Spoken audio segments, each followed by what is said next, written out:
Bonjour, un jour une parole, 3 minutes, bienvenue dans le ministère Éveil des Nations qui marche sur deux jambes, la repentance, la sanctification. Alléluia, nous sommes dans les temps où nous avons besoin de comprendre comment nous devons marcher. Aujourd'hui, c'est un message très bénissant puisqu'il parle de bénédiction. Vous savez, nous désirons tous des bénédictions.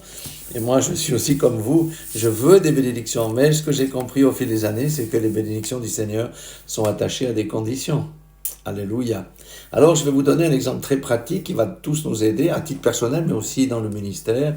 C'est l'exemple du roi Josaphat, dont il est relaté la vie dans 2 Chroniques, chapitre 17, versets 1 à 18, que vous pouvez lire chez vous tranquillement. Il y a plusieurs choses que ce roi a fait lorsqu'il est venu au pouvoir. D'abord, il a suivi les voies de son père, le roi Asa, qui avait très, très bien commencé son ministère. Ça veut dire quoi? Qu'il a suivi l'éternel Dieu, il s'est dédié à l'éternel Dieu, le seul vrai Dieu. Et la deuxième des choses, c'est qu'il n'est pas allé rechercher les Baals, ça veut dire les dieux des nations environnantes, pour se faire un nom, pour se faire une puissance, pour obtenir de l'argent, de la protection ou que sais-je. La troisième des choses, quand Dieu a vu que ce roi-là marchait dans les bonnes voies, il l'a béni. La première bénédiction est venue du peuple lui-même qui lui a commencé à lui donner des présents et des offrandes. Mais Josaphat ne s'est pas arrêté là. Qu'est-ce qu'il a fait?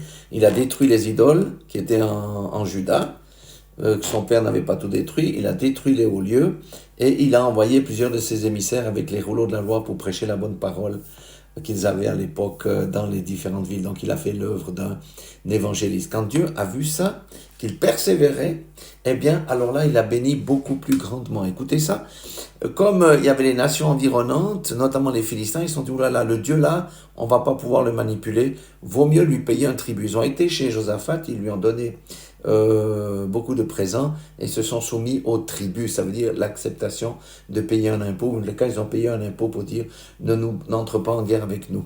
La deuxième des choses, c'est qu'il y avait des nations arabes autour de Juda, et eux, ils sont venus offrir 7700 boucs et 7700 béliers. Vous vous rendez compte? Quand on sait que c'était l'argent cash, c'était le stock à l'époque.